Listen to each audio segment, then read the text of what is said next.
young people can do something in this country. Minister Ali Kenyanjui ekoragia gĩikaro-inĩ kĩa ũigithia na ũkũria kĩrĩa ministry yake ĩkoretwo ĩkĩyũnga bũrũri-inĩ kwenjera kĩrĩa rĩera rĩa wonjoria rĩrabatara, kũrĩa eranĩire ciĩgiĩ mũbango wa kũrũngĩrĩria mũtaratara wa thirikari wa ũngania wa magoti. We are working on a tax policy, and I think it's for that reason that you've heard the president say that there must be better working engagement between parliament and the executive, so that also we don't introduce changes that negate the very purpose for which taxation is supposed to have. Thĩna wa magoti maratebeba o mwaka ũkoretwo ũkĩagithia bũrũri wa Kenya rĩera rĩega kũrĩ onjoria na iganda, kũrĩa kwa ihinda imwe cia iganda ici ikoretwo igĩthamĩra mabũrũri-inĩ tũrigainie. Minister ũyũ akiuga ũyũ nĩ thĩna thirikari nene yorotereirie kũnina. And we are seeking that there'll be a dialogue around how can we improve this, how can we avoid that in future,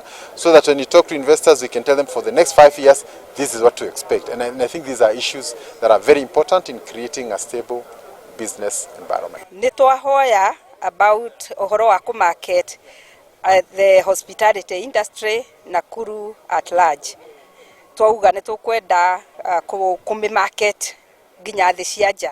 Na rĩu mũcemanio mũthima mwega tondu minister CS witũ nĩ atũtarĩirie ũrĩa marageria gwĩka nĩgetha industry itũ twĩke nĩrarorwo wega. Onjoria arĩa megwĩkinyĩtie gĩikaro-inĩ gĩkĩ kuma kaunti-inĩ ya Naikuru makĩenda thirikari ĩhĩke waki wa kĩharo kĩa ndege kĩa Raneti na barabara nene ya kuma Rironi gũikũrũka Naikuru nĩguo kwandandũra ũigithia kaunti-inĩ ya Naikuru. Wa mbere nĩ twa request tũrĩkĩrio airport itũ, wa kerĩ nĩ twa request the Afraha Stadium ĩtũrĩkĩrio. Kwandandũrwo kwa bara ĩno ya Rironi Mau Summit nĩguo gũkorwo gũgĩteithia mũno tondũ nĩguo kũgirĩrĩria jamu ĩrĩa andũ mararaga bara na nĩguo gũkuhĩhia kinya thabarĩ mũno. Ngĩribotera Inooro TV kuma kaunti-inĩ ya Naikuru, rĩtwa rĩakwa nĩ Robert Wamaina.